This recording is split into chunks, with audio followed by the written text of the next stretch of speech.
You trusted it. Millions of people did. For writing, for learning, for work, for answering questions at midnight when no one else was awake.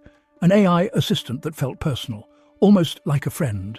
Then, quietly, without a press conference, without a public vote, that same tool signed a contract with the United States Department of Defense. And within weeks, over 2.5 million people cancelled their subscriptions. That number is not a coincidence. That number is a message. While the world was debating AI ethics, companies with deep ties to intelligence agencies were already running a different experiment. In active conflict zones, on real people. Surveillance platforms, fed by phone data, biometrics, social media, financial records, were processing it all through AI systems trained to produce one output. A name, a location, a target. And the targets were not only soldiers or commanders. Documented reports show the criteria were wider. Journalists, aid workers, scientists, doctors in field hospitals, people who were effective, people who were visible, people whose only threat was their potential. Look at who owns the AI industry. Not the products, the ownership. Look at the investors, the board members, the government contracts.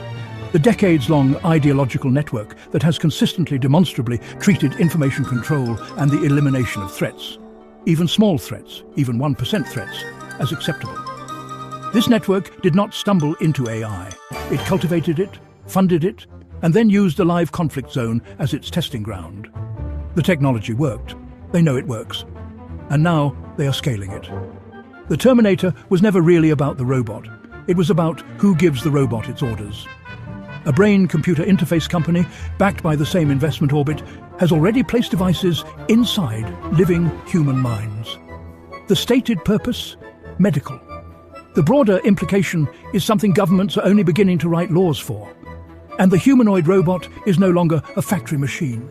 It is being trained on human movement, human voice, human decision-making by the same AI infrastructure already deployed in warfare.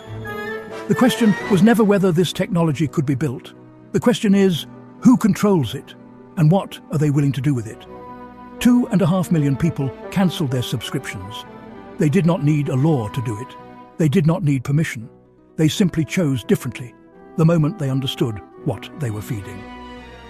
Ask where your data goes.